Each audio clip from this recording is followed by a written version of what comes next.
Told you, man. I got stuff to do. Welcome to the Firearms Insider Gun and Gear Review Podcast, episode 273. On this show, we showcase gun reviews, gear, and anything else a gun enthusiast may be looking for. We strive to evaluate products from an unbiased and honest perspective. I'm your host, Chad Wallace from the Firearms Radio Network, your source for all things firearms related. In this show, we will be discussing the Proxima review, the new SRO, Henry's Sidegate, and a Wrangler. And I think we have somebody that I don't know, I hear got fired from the show, but I don't know who fired him. So Sean is actually here for a minute. He said he's going to skip out. You did it, and you know why you did it, and I can't believe you're trying to bury this scandal now. Jeez, you and Zane, now you and me. No, but it's all a joke for you guys that don't understand. We never fired him. He just has other stuff to do, so he shows up when he can. We have the usual Rob, Tony, and Zane on the show, though. I don't know if Sean wants to tell us what he did in firearms, but if he doesn't, then I'll let somebody else go. It's been so long since I've been on the program. Is that still a thing? Do we still do that? Yeah. I got to build a really cool AR-15 for my little brother. So he wanted a Megatron-inspired AR. So if you go on Instagram, I've got a picture up there. It came out pretty rad. I was really happy with it. Hopefully, once he gets settled down in Florida, he's Florida man now with Rob and Zane. He'll post some more pictures of it. But yeah, I saw that on your Instagram. It looked pretty sweet. I was like, wow, that turned out good. And I'll be honest with you, I didn't expect it to come out that cool. Like the combination of a tungsten gray and purple, I never expected to look as good as it did. And there it is. And then ambushed Tony at NRAM and voted for Anthony Calandro at NRAM and tiptoed through the tulips with Zane. And yeah, I think that's enough. Did you see? I hear you ran into the old host of this show. I sought him out. Yeah, I know. Yeah. I had my list of targets to be acquired while I was there. He was certainly on that list. So yeah, I got to see Ryan Cross over at the Grey Ghost Precision booth. Talked about cool stuff that they're doing with him. That's actually where I caught up with Zane, and then Zane and I ran around and checked out some stuff, and hopefully Zane loves me as much as I love him now. Absolutely, 100%. Good. I'm glad you guys love each other. So I guess who wants to go next? Rob, you probably did as much as I did, which was nothing. No, I got roped into helping a friend build a gazebo. He said, come over to my house. There's a shrimp boil at the lodge. And then I come over to his house a little early. Here's a bottle of scotch. Oh, here we have a glass. Fine. Go on the back patio. What's that box? That's a gazebo. Can you help me build it? Oh, okay. So, yeah. No, I helped a friend. And I carried and rode my... I'm still riding my motorcycle and evaluating my carry options for my motorcycle. Yep. And I've been playing with that laser software, and that's actually pretty cool. What I'm thinking about doing is seeing if I can set up my garage as kind of like a backdrop where I can practice sitting on my bike and standing up and drawing. You know what I'm saying? Yeah. Because you can. Yeah, I get it. Because I can close the garage door and it won't look to my neighbors. Again, unload the gun, make sure the gun's unloaded, and unload the gun again before you try this crap. But yeah, just to practice drawing from the motorcycle, standing up, different ways to do it. Figuring that if I do have to draw, more than likely the bike will probably take a spill. Yep. Yeah. Rob, I don't know if you're going to do it on the show, but I'd love to dig into that with you. Just the logistics of carrying on a motorcycle. What I've got is an inside the waistband holster with a Ruger LC9S. Okay. And it works pretty good. I usually carry it at the 9 o'clock, mainly because appendix, it digs into my thigh. Because on a motorcycle, I'm sitting up. In my car, I kind of lean back, but the motorcycle, I usually sit up. At the 9 o'clock, mainly because... What the heck? Up a little bit more? Yeah, that must... Was that you, Tony? Yep. Uh-huh. Yeah, So, so but yeah, when I don't mind discussing that kind of stuff. When I used to carry on a motorcycle, one thing I found is I had to drop the weapon-mounted light. I could still carry appendix, but the light had to go. Yeah, but Zane, there's a difference. Okay, I've got that tactical muffin top, big tool shed going on. I'm 230 pounds, and I'm not exactly GQ, right? Yeah, no, I'm a little dude, but I did absolutely notice I did have to make changes. What kind of bike did you have, Zane? I had a Yamaha V-Star. And welcome to Motorcycles and Firearm Talk with Zane, Rob, and Sean. Well, Sean, Zane would have had a Yamaha, but he got a reduced recoil Yamaha, so he had a Vespa.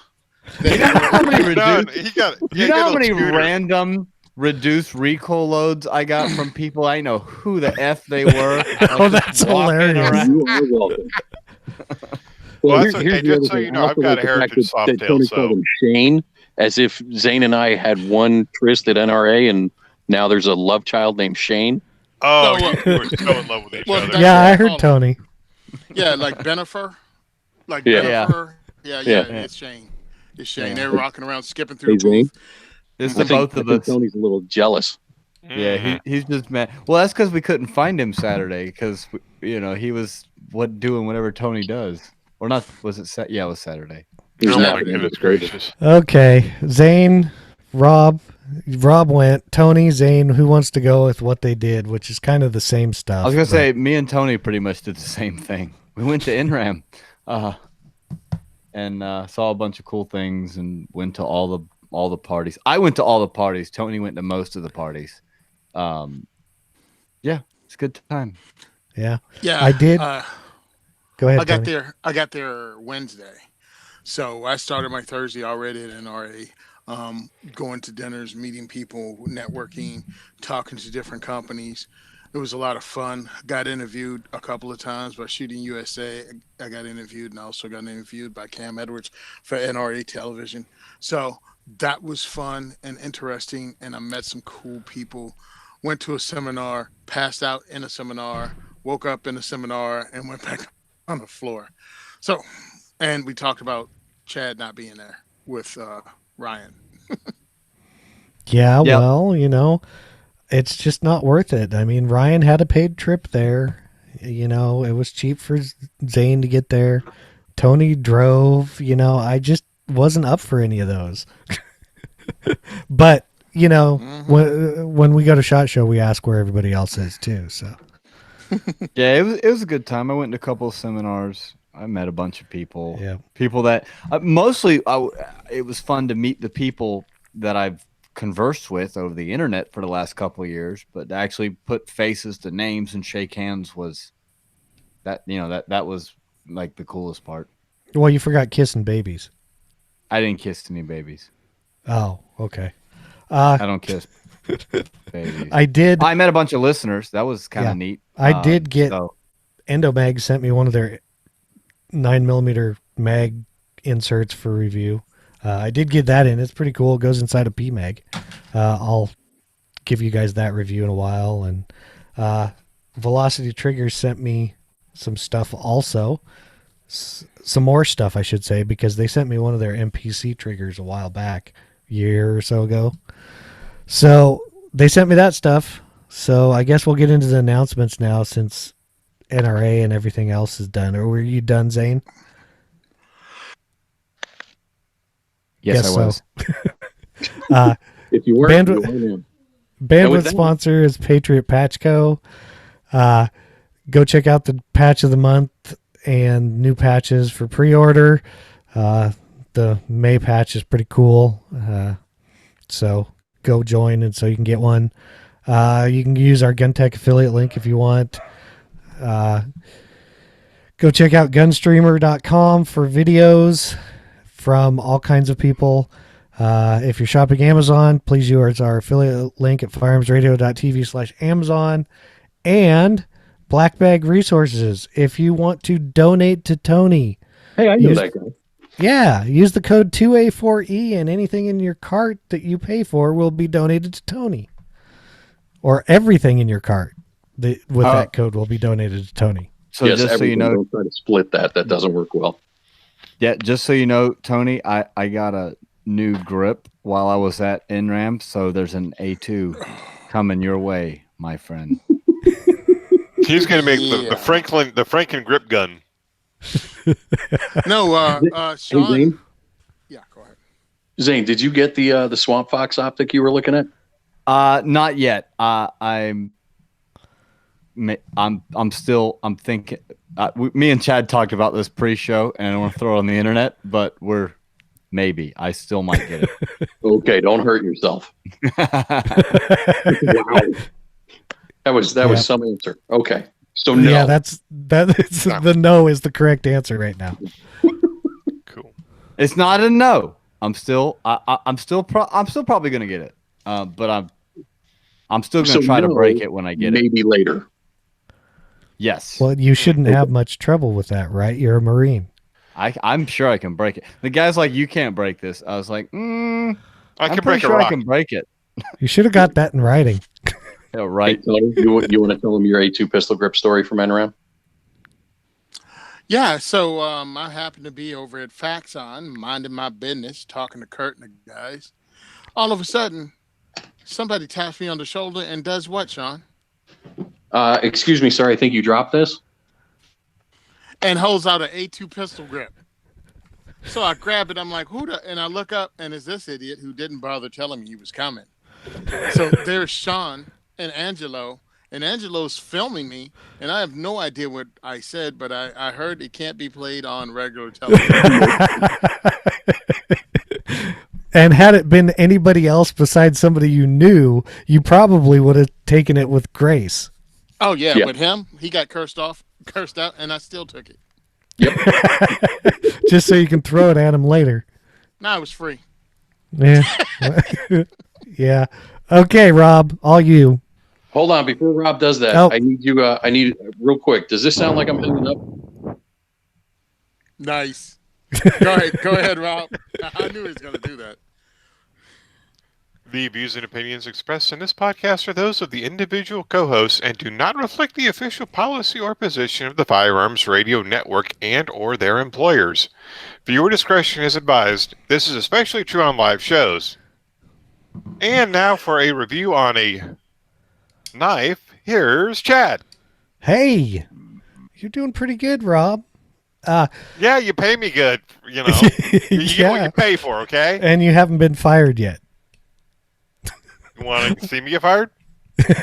Well, I don't know. So what we have today is the review on the Medford knife and tool Proxima. And here it is. Go check out the firearmsinsider.tv for the full review. It's got way better pictures than my video does, and you can read stuff that I leave out, etc. I consider Medford Knife and Tool semi-custom knife shop. They're in Arizona. Every blade is basically ground by hand by their precision knife makers. So it's not your standard everyday sporting goods store knife. I actually had talked to them. There's Blade Show West is up here in Portland, Oregon, and I went to it last year and talked to them and didn't actually expect them to send anything out. I was just talking to them and telling them what I did, and a few conversations later, the Proxima showed up, and I was quite pleased. So I say this is a knife. It's hefty. I mean, you can feel the heft even though it's not super heavy. It does weigh 8.2 ounces on my scale. I think they listed it as 8.4 or something, but that's not a knife. That's not a knife. For a folder, though. I just have to throw that in there. I know. It is stout. It comes with a little, like plastic case, usable, has their logo on it, stuff like that. Maintenance instructions, care instructions, break-in instructions, all that stuff's in there. It is a flipper style knife. So this little piece on the end, you push it and it flips open, or it's not assisted or anything. So you actually have to flip it to get it to open. I can't do it with my left hand. And then it will, just by pulling it back or flicking it back. Medford actually designs the Proxima to be smooth, but still have some resistance to it. They basically, and you notice it, but they don't want it so loose that, like if it's loose, it'll fall and cut your hand. Is basically what they say about it. So it's not like a super, if you just flip it, it doesn't do anything. You have to actually give it some go with your finger. It does a nice job. The flipper's got grooves on the back here. You can call them jimping or whatever if you want. It gives a nice surface to flip it open. It also doubles as a guard to keep your hand from sliding if you're stabbing something or cutting or any of that normal knife stuff. Construction starts with the blade, of course. They use an S35VN stainless steel blade, which you can go look it up on the internet and see what the difference is. But basically, what I understand about it is it gives excellent strength, excellent edge retention, and great wear resistance. It does make the knife a little harder to sharpen because of all that, but it's worth it. I actually haven't sharpened this, and I've had it for about 6 months. Carry it probably 5 days a week. Of course, mostly it's boxes, stuff like that gets cut, but it does have other stuff with it. It is a drop point style. It does have a false tip, so it's cut down at the top, but not sharp. It is 3/16 of an inch wide or thick. So it's beefy. The blade's like almost 4 inches long. So, it's longer than your typical ones. It's hollow ground, so you can keep sharpening for a long time and not have to worry about it getting too thick. It's a tumbled blade, they say. It's kind of shiny. Well, not where it's ground, but up here. But still kind of dull, not like polished, I should say. But not quite dull. It's kind of weird how it looks. I mean, it looks good, but... And then you have the frame, which is the other part that makes this knife. Both sides are titanium. This particular one, has a slight faded anodizing to it. The non-locking side, which would be this side, has a purplish blue fade, kind of a bronzish color in the middle. It's kind of hard to tell. I tried to take the best pictures I could, and you can kind of see it in them. The locking side, which is the standard frame style lock, down here, spring loaded, comes loose, is a solid kind of purplish bronze color, depending on the light. Both sides are tumbled, so they're not polished. They're just kind of a rough, smooth feel, but look kind of roughish. It's like I said, you kind of have to look at the pictures to see it. The non-locking side also has this little finger groove and these grooves back here to increase strength. The locking side has these little grooves here and inside, so which help with grip, but they also give you something so your thumb doesn't slip off when you unlock the knife. It does have a hole for attaching a lanyard if that's your thing. It's got stainless steel hardware. You can upgrade them to like titanium and various other things, but this one came with stainless steel. It holds the knife together. It's functional, and that's pretty much all that matters. It does have a pocket clip, of course, as most do. It is brushed titanium. It is held on with 2 screws with little nuts in the back.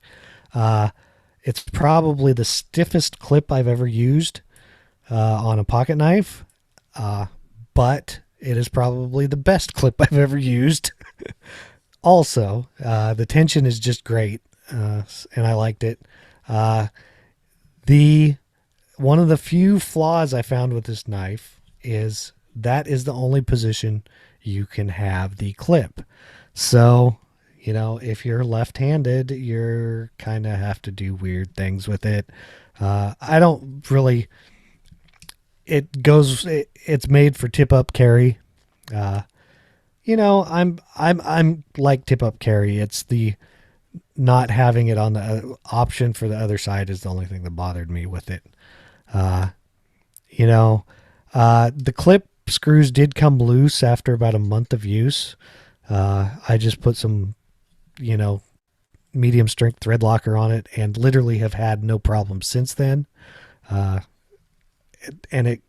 don't know why, if they're supposed to have thread locker or not. That's what I did to cure the problem. When I go to use this knife, it just works. You just, like I said, flip the blade out, and you just start cutting whatever you want. It's got a really good shape and size for my hand. Even if you have a bigger hand, it'd probably feel pretty good. Smaller hand, it's not like it's too big. You can't get around it. There is some gimping on the spine of the blade to kind of put your thumb on if you want. The flipper sticks out a bit, which some people may or may not like. I find it works better because it gives you a good purchase to flip it out. I've even cut everything from, weenie packing tape to pallet strapping, the really thick plastic stuff that you probably shouldn't cut with a knife, but I did anyway because I didn't feel like walking, 50 feet to go get a pair of angle cutters or something. This thing's built, I expect it to last about 5 lifetimes, but, I'm probably not going to be around then. So, there is that. So if you're the type to use or buy $500+ knives, definitely go check out Medford Knife Tool. They have other models. This one's just happens to be the one they sent me, and I was shocked that they sent it to me. But I am glad. I really like this knife. It's built like a tank. It is all U.S. made by actual people, not just the machines that do some of the work. If I were actually to spend this kind of money on a knife, I would seriously consider this knife after using it especially. So go check them out. They have a lot of knives, like I said. So now we're into the Firearms Insider Review's 8 key points. Claim to fame: heavy use semi-custom knife. That's pretty much sums it up. Target market: knife collectors, military, law enforcement, or anyone wanting a tough knife to use for whatever. Now, the features and benefits. It has lots of them. At least they list lots, which is nice. Large flipper. The overall length is 8 3/4 inches if it's fully open. The blade length is 3.875. Cutting edge is 3.625. The blade width, which is this, is 1 1/4 inches. It's 0.19 or 3/16 thick.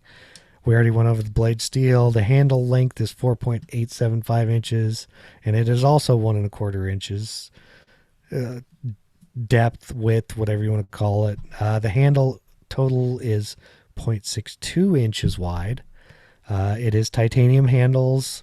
They say it weighs 8.4 ounces. Like I said, it weighs 8.2 on mine.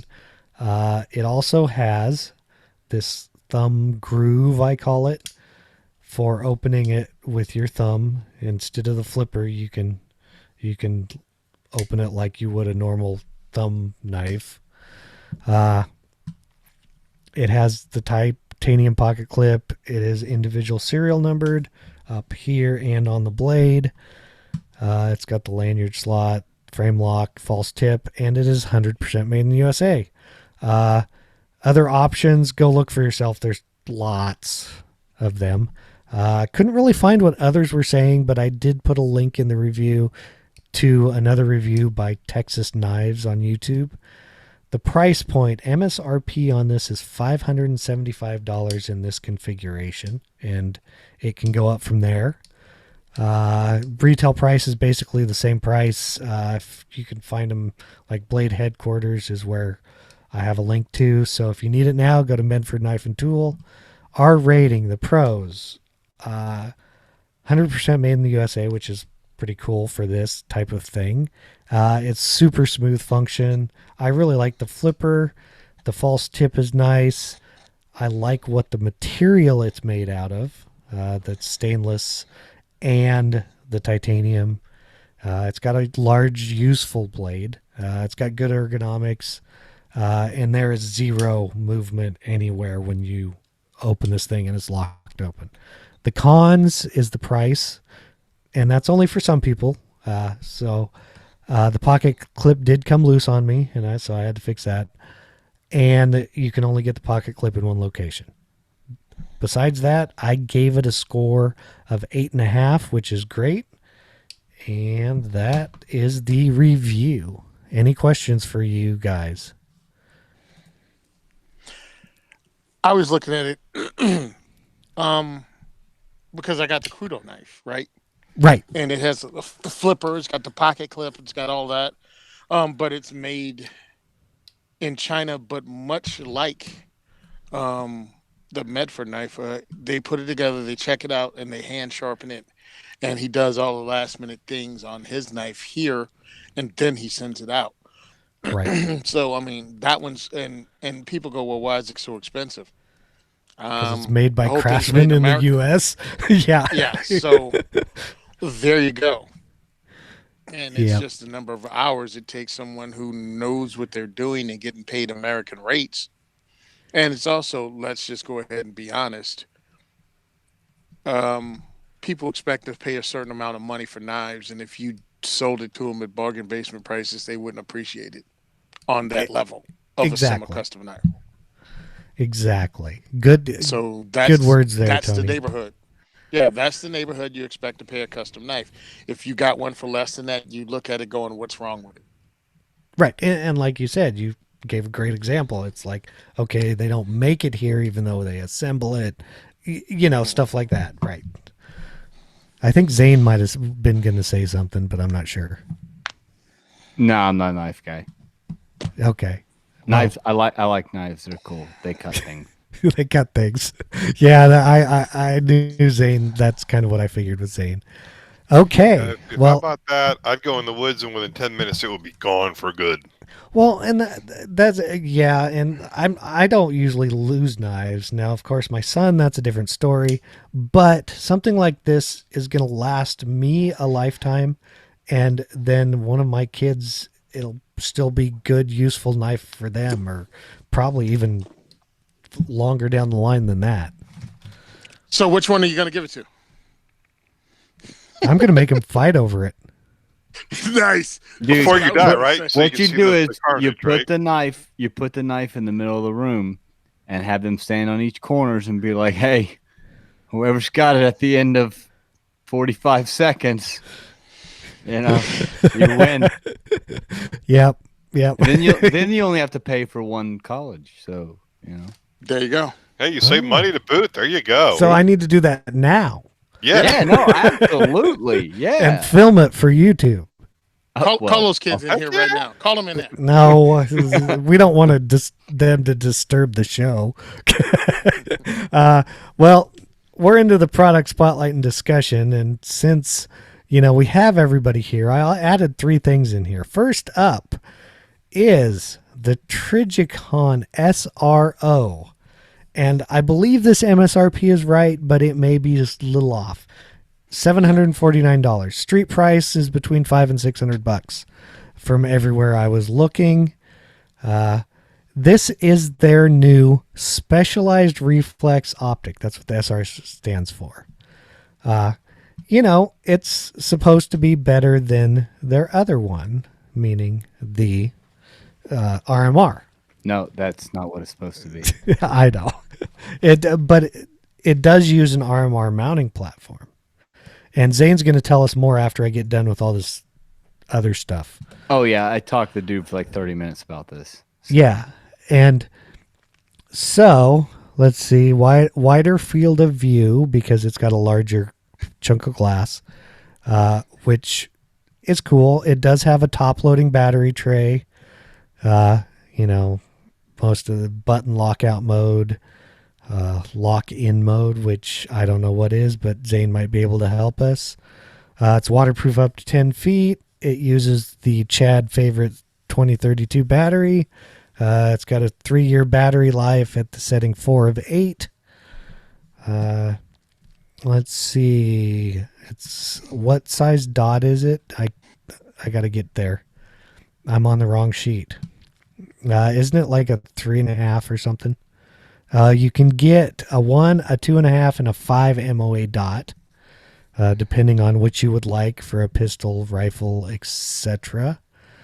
Let's see. Yeah, I think we listed about all the other stuff. The lockout mode secures the auto brightness setting feature, ideal for everyday carry or hunting. The lock-in mode secures the user chosen brightness setting indefinitely, ideal for competition and target shooting, is what it says in their thing. And Zane, take it away. Yeah, so I I talked to a Trigicon rep about this at length. And so first of all, the field of view thing, that is a thing. You present the gun and the dot is somewhere in there. I don't care how inexperienced you are with dots. If you can present a firearm in a somewhat decent fashion and the dot's there. I even at one point like misaligned the sights because I had backup irons on their demo model. Misaligned it to where the front sight was not even in the rear notch whatsoever, and you could still see the dot at the edge of the glass, right? So huge field of view. It's from what the guy told me, 40% more, but it appears like about 60% more based on the way it looks, but it's an actual 40% more when it comes to area. So the battery life, right? I sent you pictures in a text. I saw those in your text. Okay. Hang on, I'm pulling that up now. Yeah, I took pictures of it. I didn't. I like. I actually took almost the exact same pictures. I just haven't uploaded anywhere. But yeah, good call. But yeah, so I mean, it's a lot bigger. The 3-year battery life is less than the RMR. That is because of the coating they use. This one is not as tinted as. And so Chad, say something so they can see it. Yeah, I was going to say, if you look at the video, here's a difference between the two. It's a pretty good picture there. I'll go and the on side to the angle. one. So the side angle it doesn't appear it's that much wider, but it really is when you present the gun. And there's the top, Yep. which is quite a bit difference too. And I talked to him about holster compatibility, and I'm gonna get to that. Yes. So the 3-year battery life, right? A little less battery life, but they don't coat the lenses as they don't tint it as dark, which is why it's less battery life because the RMR's got a 4-year battery life. I did prefer the SRO when it come to the tint. It looked better. So holster compatibility, right? Anything that accepts a Delta Point Pro, according to the rep, should accept this optic with maybe minor modifications. That is not, however, what I have seen from other people on Instagrams and Facebooks. Other people are saying you have to do a lot more modification to your holsters. But I did see the guy put it in a holster, and it was a Safariland holster with no modifications, and it did lock in. But I've seen other places that's not the case. So I don't know. But anything that's cut like for a concealed carry holster, that's cut for an optic and has an open top, it's gonna work. It doesn't sit any further forward than a Delta Point Pro. So the elephant in the room, durability, right? I asked the guy, I'm like, so what's durability on it? Is it the same as the RMR? His response was, yes, it is the same as the RMR when it comes to durability. But we recommend for law enforcement military, they get the RMR. I'm like, so the durability is not the same. He's like, well, it's the same, but we still recommend for hard use, you get the RMR. I'm like, okay. I'm tracking on what you're saying. So apparently it's drop resistant and everything, but because of the curved hood and not the owl ear type thing, it's less likely to withstand shock. So I was like, so who's this marketed towards? And he's like, basically, competition shooters, everyday carriers, and target shooters. For our military and law enforcement customers, we're still recommending the RMR over it. So, take that for what it's worth.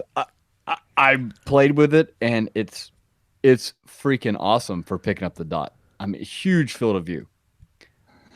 But, there are a couple things that for the uses I like guns for worry me slightly. Tony, did you check it out? Yeah, checked it out. Shot a video with him and whatnot. Same thing. I think it was clear. I think it was it's an addition. It had much more room.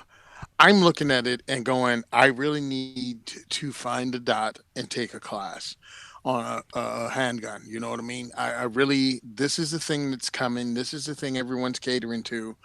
I need to get into it so I can actually see the differences on a gun I'm using. As someone who's outside of it, you know what I mean, who uses red dots on rifles and not on handguns, yeah, the view's much bigger. Supposedly you can beat it up a lot more. You can still use your same suppressor height sights. So none of that's changed. It's just something new and it's round. And when I asked about holster wear, he said pretty much the same thing. And yeah, I mean, it's up to you if you want to use it for concealed carry. Hey, if it holds up, it holds up. And of course, you know me, I went over to Hollis and I says, hey guys, what do you got that's in the same ballpark for less money? And they pulled out their stuff that's already been out for a year. And it's The 507s. Yep. And it's half the price. And see, like the 507 also, it has a larger window than the RMR does. Right. Mm-hmm. I checked those out too. But I think it's smaller than these. Yeah. No. Yeah. It definitely. Yeah. It is. My biggest concern with this is the durability. When the guy told me they're still recommending military and law enforcement to go to the RMR, I was like, but you just said the durability is the same. So, well, my question is this, Zane. Was he saying that because they didn't want to pull a Hudson and kill one line before the other one's up and running? Maybe. I don't know. Like I said, he said it's completely rated for, like waist height drops, banging around, just smacking it against, door frames, whatever. He said it should be fine with all that. He's like, but for our guys, I think his exact words were like jumping out of helicopters and stuff. But basically his thing was for dudes doing the hardcore stuff, they still recommend the RMR over it, which led me to believe that it's the derp. And quite honestly, the reason the RMR is so indestructible is because of the patented owl ear type, reverse convex type thing. It spreads the shock out really well. Most of the optics with that circle type top tend to fail quicker. And it's because Trigicon has that reverse convex thing patented and no one else can use it. So I don't know. Like I said, I didn't drop it. They wouldn't let me throw it. I asked, I was like, can I drop it? And he's like, no. So you tried. I tried. I tried. No, I was trying. You didn't try. No, you no, didn't yes. try. Well, I could have guessed just dropped it and not asked. Exactly, because that's what I did. Oh, did you really? No, I didn't. It was on glass. I wasn't going to do that. But yeah, normally those guns are tied down with like a rope or something, right? It had like a little retractable thing on it, but it had enough retractableness. I could have totally dropped it on the floor. Retractableness? Yeah, that's a word. I'm coining it if it's not. But yeah, it at face value looks awesome. I mean, it didn't matter how I presented the gun. I simulated drawing. Obviously, my holster actually had a gun in it, so I couldn't put it in my holster. I made like 50 presentations while I was talking to the dude, and I always caught the dot. And I'm not a red dot guy. I've not used them. And I know for a fact with a Holosun and with a RMR and with one other one, I can't remember what it is, I have absolutely presented I think it was a Burris Fastfire. I have absolutely presented the gun and not found the dot. I did not ever get this with this. So that is a huge plus. But at the same time, if you're serious about training, finding the dot shouldn't be an issue because you should train and do that. So I guess the jury's kind of still out on it. I like it. It's awesome. It's big. It's bigger than any other optic I've seen, to include the acro that everybody hates on the internet. It's a big dot. Or I'm sorry, a big sight. The dot itself is not big. But yeah. So it sounds like me and Tony are kind of in agreement on it. It's cool, but I that whole thing with the durability when he threw that caveat in just kind of it piqued my interest. We'll say that. I'm looking forward to somebody like throwing it around and really beating the crap out of it. And before I would. Didn't William Petty? Didn't William Petty run it for a year? I saw it. I saw a video that Petty put out, and he's had it for a while for sure. I don't know how hard he was on it. I'm assuming pretty hard because he's always beating his stuff off the roofs of cars and stuff. So. It was scarred up like I had it. So yeah. I was impressed with that. Petty's hard on his stuff, man. Like he's hard on equipment for sure. Sweet. Okay. Well, completely on the other side of the firearms industry, Henry has released their side gate lever action. Well, which to me says it's about time. MSRP is $1,045. And you can get it in 30-30, 38-55, or 35 Remington. Basically, it's their brass receiver, 20-inch barrel, holds 5 rounds no matter which caliber you get it in. But it's basically a side load gate Henry, which is cool. It's the one they show is straight stock, straight lever, elevation adjustable sights, basically your everyday, Henry, but now with a side loading gate instead of their tube loading gate. I thought it was cool. Go ahead. And it's mentioning you can also load it. Yeah, it's worth mentioning you can load it both ways. Yep. You can still load this from the tube. Which is even better. Right, so you can just top off from the gate. And I thought that was neat. Like that is neat. Yeah. Yep. I see that now as I'm looking at it.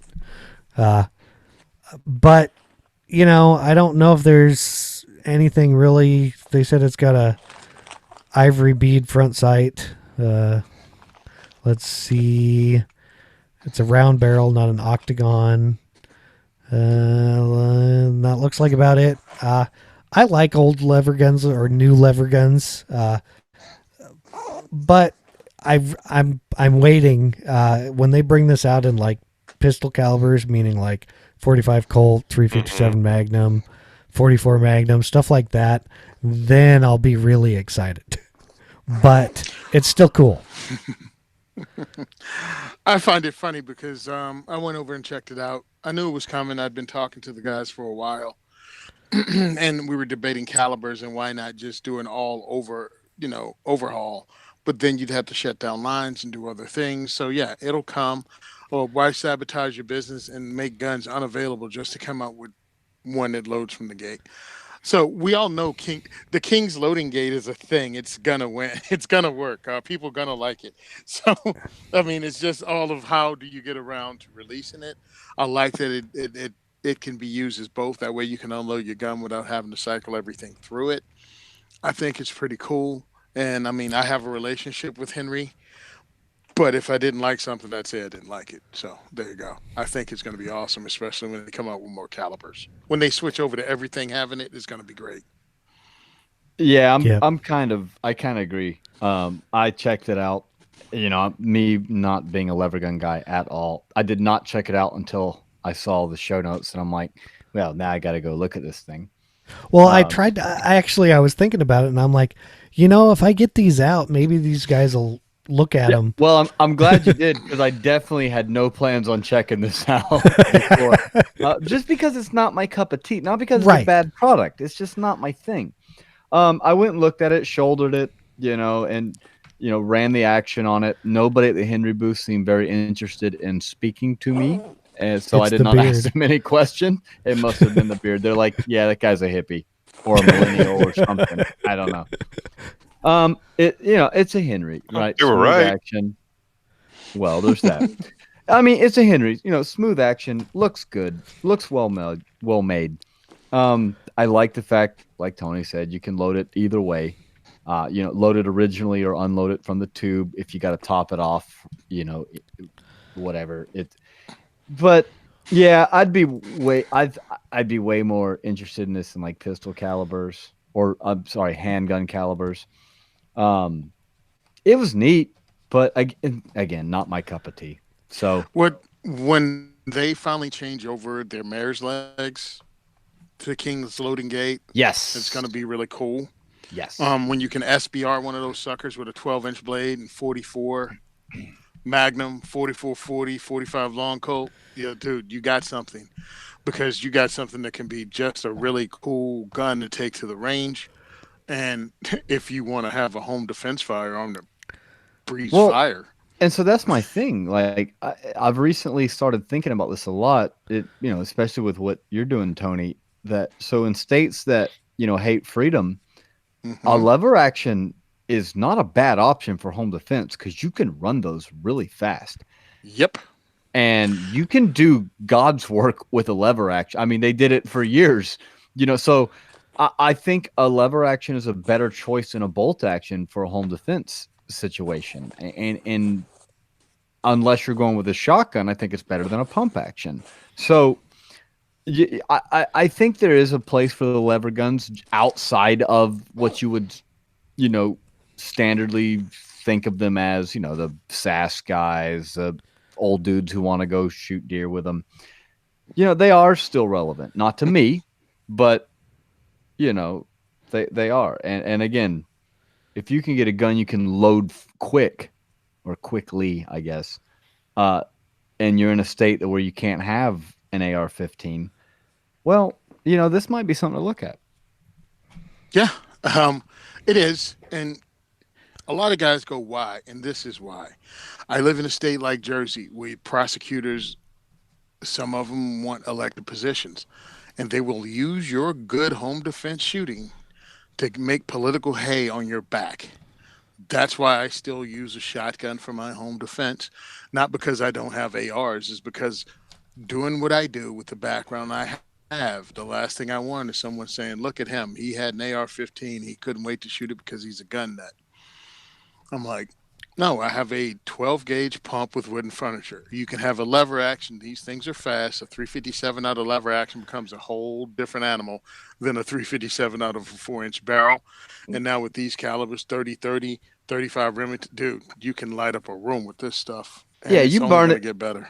Yeah, you burn a dude down with 30-30, and like there's really nothing anyone can there's no political argument there. And trust me, a 30-30 will burn a dude down. And with a lever gun, you're looking at, what are they going to use against you? Oh yeah, this is modeled after a 1894 Winchester that was originally built. Yeah.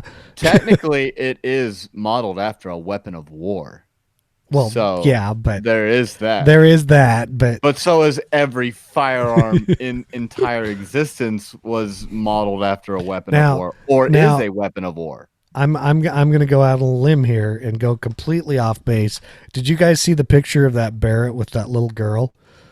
That's been circling the internet. That was just awesome.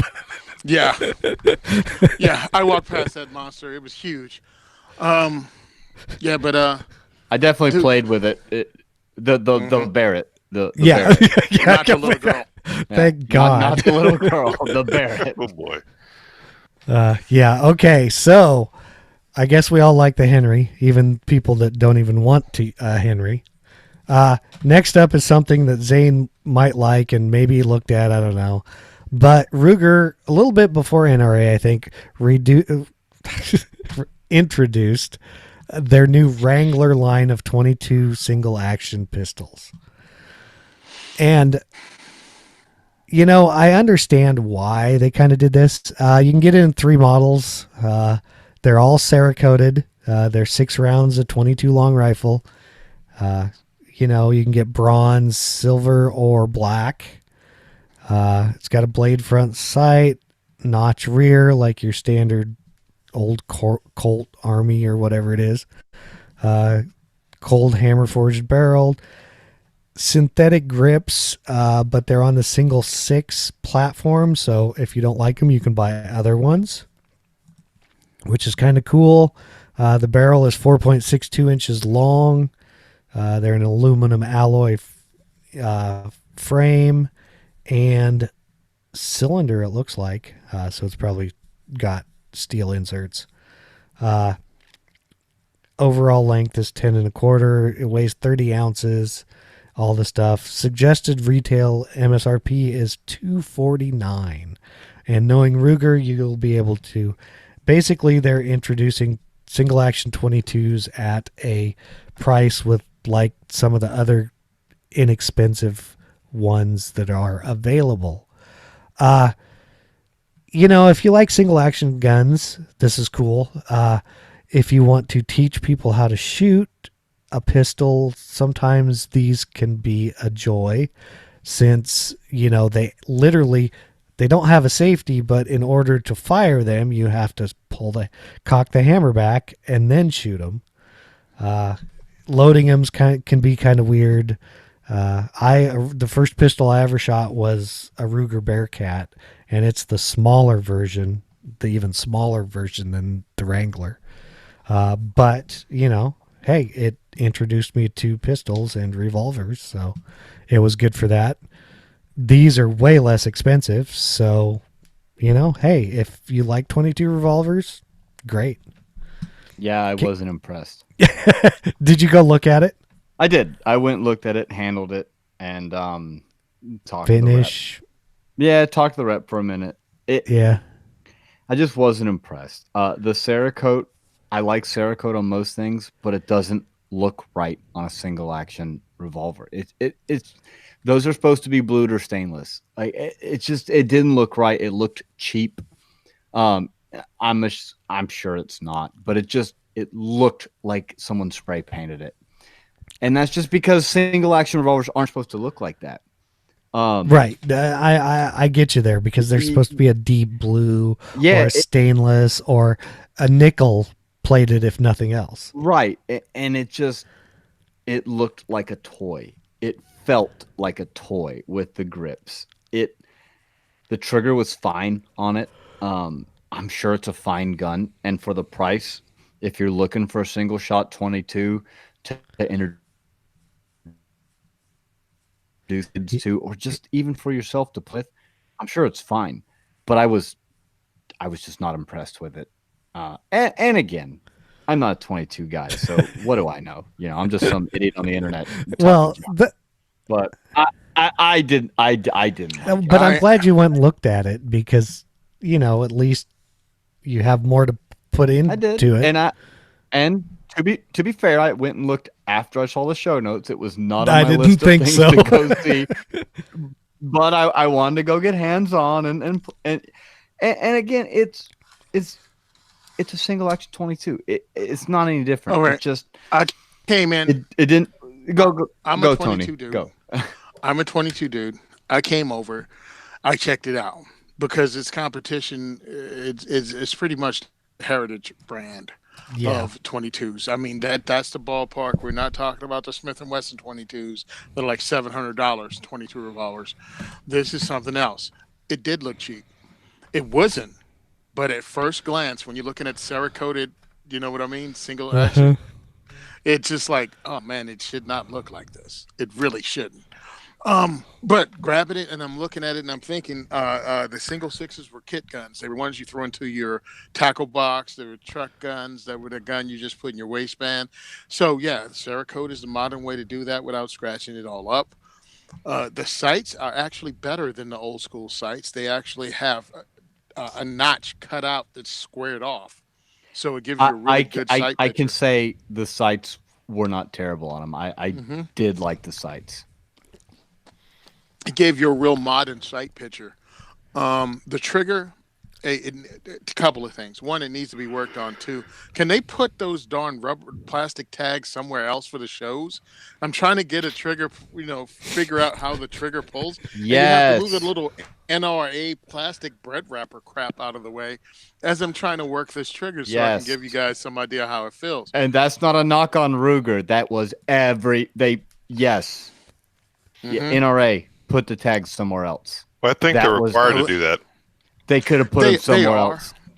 It but was it's like, dude, it's wedged. terrible. Yeah. Yeah. How's this? All right. Fine. NRA, put them where you want.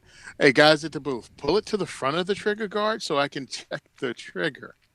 That's Yeah. all. Just tape it to the front of the trigger guard. I don't want it to go anywhere because I was trying to get a feel of it, and it's a little stiff for what it is. Either has to break in or you got to get a trigger job. But that thing will be a sweet shooter because it's got a decent weight on it. The barrel, I think it's crowned a little bit, like a little. It looked like. So Not I'm much, thinking it's but you may not, be not right, but not much. yeah, no, it's not crowned, but I think it's recessed a little. I think that might be the word, Okay. better than crowned. And it looks like it will be fun guns, but dude, that color really does, or it does make it look cheap. It really Yeah. does make it look like a And cheaply all made gun. three of the colors, it didn't matter which, even the black Cerakote, It looked cheap. it looked cheap, man. And I know Cerakote is a great coating, and like what you're saying, Tony, throwing it in a tackle box, it's gonna withstand wear better. But man, it just looked cheap. Yeah. Well, it is inexpensive. And I you did know? not care for the grips at all. I would have to replace No, the grips on them. That I did not. They just were not comfortable. Yeah. Again, They don't. at this price point though, like I wouldn't give it a pass. No, I no, get it. absolutely, it's probably fine, and especially for what people that are buying a gun in this price point are looking at for. You're not going to go shoot SAS with it, right? You know what I mean? I don't even think you shoot 22 in SAS, but you Okay. understand what I'm Oh, saying. my thing is this: is it better than the Heritage? If you're going to get a Heritage, I don't like the fact that the Heritage 22 revolvers have that stupid safety on them. That's Yeah, really annoying. I think it is better than a Heritage. So yeah, I've played with both, and it's only a few dollars more, so But I yeah, agree. the coating was the biggest thing. I love Cerakote, but not on that. Not on this. Not on this. Like Cerakote and a lever action rifle. Hey, I Yeah, understand it. yes, exactly. I got that, but this, it just doesn't do it. But hey, that's just a look, and it could grow on you It's because purely if cosmetic. It doesn't yeah, affect the function of the firearm. In and if fact, it's a good shooter, that's the cool. thing is it doesn't affect the function, but in all actuality, yeah, like you guys were saying, it will. Cerakote is so strong and tough as a coating that it may actually improve the function Sure. over long Yeah. periods of time, even though Yeah, it doesn't Oh, look great on this particular firearm. If you're an instructor and you're teaching like kids how to shoot or whatever, like, and okay, great. It's not pretty, but it'll get the job done. not intimidating, not complicated. Um, Sure. I like Yeah. everything about it. Even and again, the only knock, I'm not even saying it's bad. I'm just saying the only knock I have is, yeah, the Cerakote will take you right out the mood. If it was like blued or something, or even Parkerized, it would Well, still be metal. that grip is terrible. Those are my Yeah, two knocks. The grip is terrible. It just feels. It's hard to explain, but it just feels nasty. it doesn't feel like good in your hand.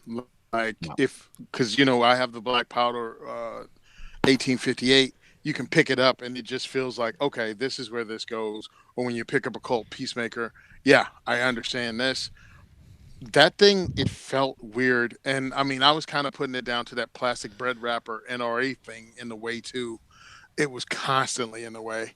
But Yeah. yeah, it didn't feel that great as a six shooter, but I'd love one. I'd like one. I wouldn't love it. I'd like it. Yeah, and and see, and like you'd get a lot of use out of it, Tony, with what you do. It's, And, I've been looking I at that wouldn't for a while. at all. Yeah. Yep. Yeah, I've been looking at one. And since Ruger's making this, I find that interesting. It has fixed sights though, so you know, when you start going through and picking up every box of 22 you have and shooting it, it might have different points of impact. Yeah, it might do that. Okay, listener feedback. Well, I didn't find any when I looked on like Thursday of last week. So, Tony, tell us about your diversity shoots, if you would, please. Our diversity shoots are open to all people, regardless of background, sexual orientation, uh, gender, whether they use reduced recoil rounds or not. We don't care. We accept all people here, no matter how foofy you are or recoil sensitive. We bring you out to Gun for Hire Range in Woodland Park, New Jersey. Next one's going to be on June 14th. And you're going to come out, you're going to shoot, you're going to meet really cool people. You're going to meet Second Amendment advocacy groups. And if we're lucky, you'll meet the 76th member of the board of directors for the NRA, Anthony Calandro, who owns Gun for Hire Range. And you're going to shoot guns, win prizes, eat food, and have fun. And that's what we do. Again, June 14th, come out. If you want to support what we do and you can't make it out, you can buy a T-shirt at 1022 Clothing. It's like $5.11, but for big dudes, 1022 Clothing is where our shirts are available. You can also donate to our GoFundMe at 2A4E, and we'll pop right up. And you can also be a patron on our Patreon page. Just type in 2A4E podcast. Become a member. We're giving stuff away. We're giving away Patch of the Month from Patriot Patch Company to one winner a month. And we also giving knives away. And we just hooked up with Knife Rights, and they started donating knives to us too. So Knife Rights is another Second Amendment organization that fights for knives. We're going to be giving some of their stuff away, so we can't wait. So join, become a patron at patreon.com. And thanks a lot for allowing me to talk about this. I know I run through it quick, but hey, thanks to all you guys that walked up to me at NRA and said you love the show and you appreciate what we do and that you are donators to us. Thanks a lot to Gino, too, from Black Rhino. Gino's like, I love you guys. So thanks a lot, guys. I appreciate it. Ooh, thanks for that, Tony. I like Gino. I got a holster from them. They're good guys over there. Well, at least they like us. Well, you two anyway. So send questions, comments, or feedback to gungearreview@gmail.com. Remember to subscribe and leave us an iTunes review. Check out all the other shows on the great Firearms Radio Network at firearmsradio.tv. Be sure to visit the Firearms Insider. Check us out on Facebook and Instagram at Firearms Insider. And thank you for listening to the largest pound-for-pound podcast on the network. And we are out. Bye, Felicia. Da, da, da, da, da, da, da, da, da.